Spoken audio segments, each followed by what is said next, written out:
At 7:30, we got Boston College, who sits at 1-0, traveling to Michigan State, who's also 1-0. Michigan State favored by 4.5 points on ABC. Dylan Lonergan for the Eagles went 26 of 34, threw for 268 yards last week, 4 touchdowns, 0 interceptions, and a pretty easy win over Fordham. Turbo Richard had 16 carries for 48 yards and a touchdown, and Lewis Bond had 11 catches for 138 yards. Aiden Childs for the Spartans went 17 of 23, threw for 155 yards, 1 touchdown, 0 interceptions.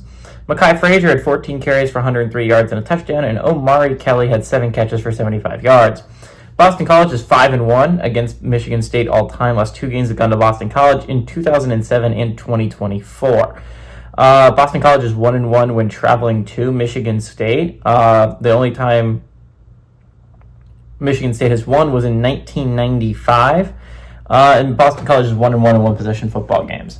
So, again, this is a game that's probably not super important for the playoff picture. Maybe I'm wrong. Maybe Michigan State or Boston College is a surprise team. Boston College was a shocking team last year that they were as competitive as they were.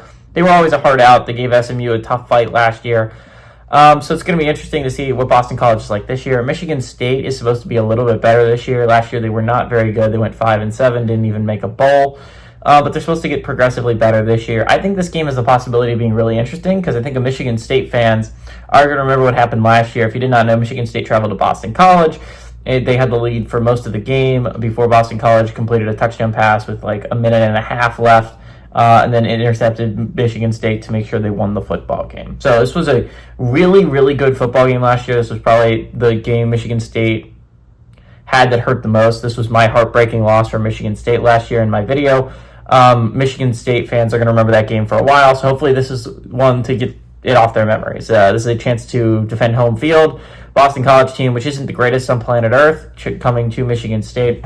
I think this game has a possibility of being really interesting. Again, these are 2 teams that I think a lot of people forget about in both conferences. Boston College really shouldn't be forgotten about. This was a team that was really competitive last year, that was really, really good. They took Missouri to the brink last year.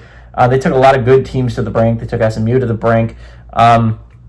This was a tough Boston College out last year, and I don't think this is a team we should forget about, which is weird because I kind of forgot about them. When I'm listing my ACC teams I really like, you have obviously the top 4, and then you have like 3 teams I think are dark horses.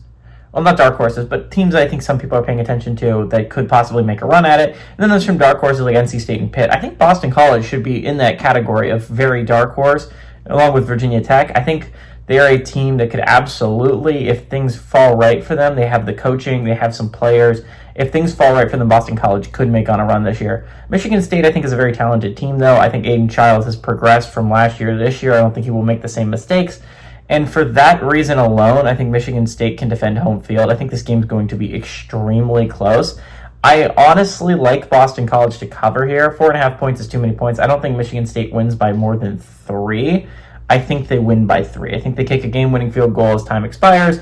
I like the Spartans to win, but Boston College to cover this spread here.